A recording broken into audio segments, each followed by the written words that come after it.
iPhone case with a slot to put in a keyboard. This way I'm not taking the keyboard apart all the time just to get it in and out. And I need to be a little careful in clearing the phone itself when I slide it in. But so now it is locked into place all the way.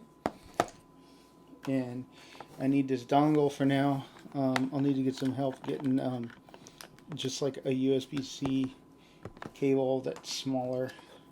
But in any case, I can do it this way. Okay. Now, yeah, it's typing. So, so now what this lets me do is, do something like type Python code.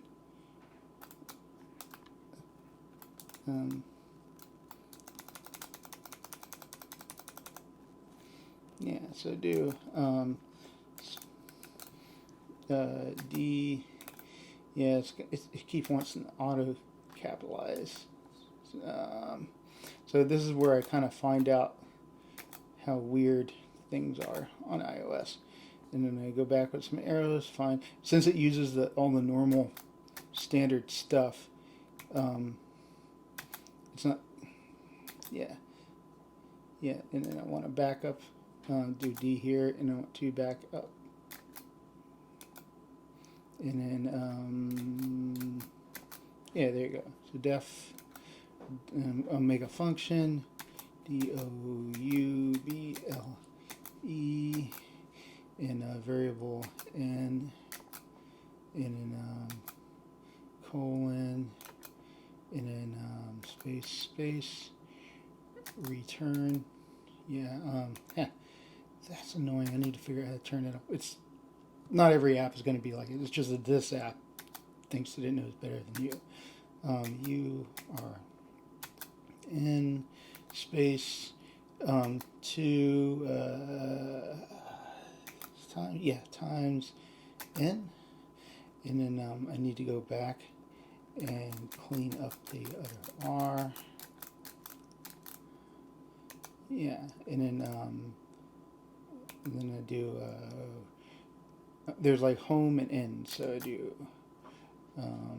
see how to do that. Well, if this will work, I just do arrow keys around it. Okay. Yeah, this is kind of like the wrong app to be trying to write code in. I want one that just does everything literally. In any case, that's some code in Python.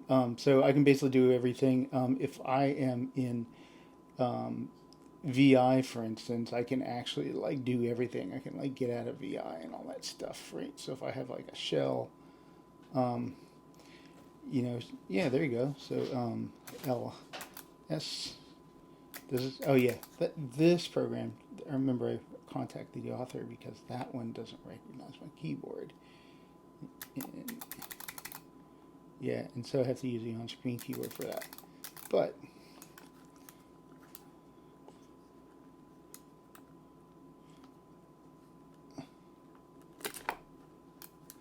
yeah, so see, something like this is like a real pain to be doing with a regular keyboard, which is the whole reason why I'm experimenting with this whole idea of an actual mechanical keyboard on an iOS phone, because of what I would really like to be able to do.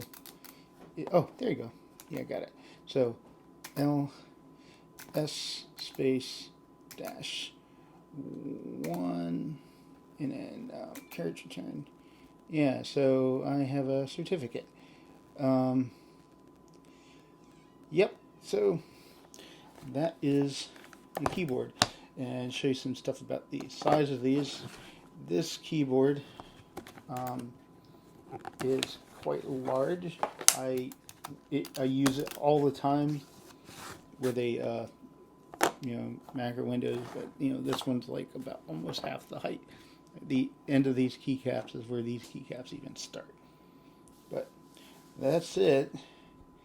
Where this is most useful is text messaging to somebody, because when you are walking around, responding to a text is not a big deal if you do not have to look at your phone. And that's one of the reasons why you want to use a layout that causes the whole keyboard to fit and to be in this posture here, because somebody sends you an SMS, it's all tactile, so you don't have to look down at it, and this is actually quite comfortable. It's mostly just you gotta, if you want a really tiny keyboard, learn the corded layout, and the corded layout is tried and true. It's computer braille, so and you could still fit that in your pocket, and if it doesn't fit in your pocket, just take the keyboard out. It's a little fat, but it's good.